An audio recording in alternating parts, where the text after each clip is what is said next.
কি হঠাৎ করে মিষ্টি খেতে ইচ্ছে করছে? তাহলে আমার মতো ঘরে থাকা উপকরণ দিয়ে তৈরি করে দিন। এরকম রসালো গোলাপ জামুন মিষ্টি। এর জন্য আমি ১ বাটি পরিমাণ মুড়ি নিয়েছি। মুড়িগুলো ব্লেন্ডারে ভালোভাবে ব্লেন্ড করে নিয়েছি। তারপর আমি চুলাতে একটা ফ্রাই প্যান দেই। তাতে আমি ১ কাপ পরিমাণ চিনি এড করি। এর জন্য আমি ২ কাপ পানি দিয়ে দিই। তাতে ২-৩ টে এলাচ দিয়ে পানিটা ভালোভাবে বলক উঠলে আমি এক সাইডে রেখে দিই। এরপরে চুলাতে আমি আরেকটা ফ্রাই প্যান দিয়ে দেই। তাতে আমি ১ কাপ লিকুইড দুধ দিয়ে দিই। দিয়ে এর মধ্যে ১ চামচ চিনি দিয়ে তাতে আমি মুড়ির গুঁড়োগুলো দিয়ে সুন্দরভাবে একটা কাই তৈরি করে নিই। এটা আমি একটা প্লেটে তুলে নিই। নিয়ে হালকা একটু ঠান্ডা করে নিয়ে ভালোভাবে মুছে নিই। এর জন্য আমি ১ম এ ১/২ চামচ পরিমাণ বেকিং পাউডার দিয়ে ভালোভাবে মিশিয়ে নিই। এরপর একটা ডিম নিয়েছিলাম। ডিমগুলো ফেটিয়ে নিয়ে অল্প, অল্প করে দিয়ে সুন্দরভাবে আমি ডোর সাথে মিশিয়ে নিই।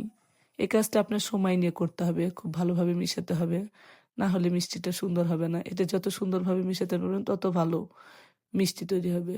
এরপরে এর মধ্যে আমি ২ চামচ গুঁড়া দুধ এড করে নিই। গুঁড়া দুধগুলো দিয়ে আবারও ভালোভাবে মথে নিতে হবে।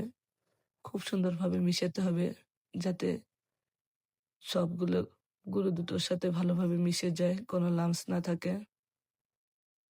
ভালোভাবে মথনের পরে এখানে আমি আবারও ১ চামচ পরিমাণে ঘি দিয়ে দিব। ঘি দিয়ে আবারও ভালোভাবে মথে নিব। এতে যত সুন্দরভাবে মতানো যাবে তত ভালো আসবে। মথে সুন্দর সফট একটা ডো তৈরি করে নেব। এই তো আমার ডোটা রেডি। আমি সুন্দরভাবে ডোটা রেডি করে নিয়েছি। এরকম শক্ত একটা ডো তৈরি করে নিতে হবে।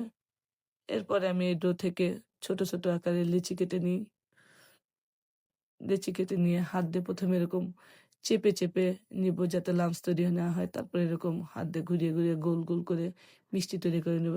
আমার সবগুলো মিষ্টি রেডি। এরপরে চুলাতে আমি একটা কড়াই দিয়ে দিই। তাতে পর্যাপ্ত পরিমাণ তেল দিয়ে তেলগুলো গরম হয়ে আসলে তাতে আমি মিষ্টিগুলো দিয়ে দিই। মিষ্টিগুলো দিয়ে ১ম এ একটু নাড়বো না। একটু ভাজা হয়ে গেলে ভালোভাবে লাল, লাল করে ভেজে তুলে নিয়ে নিব। এরপরে আমি আগে থেকে যে শিরা তৈরি করা ছিল তাতে আমি মিষ্টিগুলো দিয়ে দিই। মিষ্টিগুলো ২-১ মিনিট নেড়ে নিয়ে তারপরে ২-৩ মিনিটের জন্য বলক তুলে নিলেই আমার তৈরি হয়ে গেল মিষ্টিটা। এরপর ০.৫ ঘন্টা আমি রেস্টে রেখে দেই। তো আপনারা যত সময় এটা রেস্টে রাখবেন ততই ভালো। দেখেন আমার মিষ্টিগুলো কত সুন্দর তৈরি হয়ে গেছে। কতটা ফুলেছে আর কত সুন্দর হয়েছে। এরপর আমি উপরে সামান্য মাওয়া ছিটিয়ে দিয়ে পরিবেশন করে দিই। দেখেন আমার মিষ্টিটা কতটা লোভনীয় হয়েছে না? দেখেই মনে হচ্ছে খেয়ে ফেলি। তো আমার মিষ্টিটা দেখেন আমি কেটে দেখাচ্ছি কতটা সুন্দর হয়েছে। মিষ্টিগুলো অনেক লোভনীয় হয়েছে। দেখেন মিষ্টির মাঝখানে কতটা ফুলেছে। তো আমার মিষ্টি রেসিপি আপনাদের যদি ভালো লাগে তাহলে অবশ্যই কমেন্টসে জানাবেন।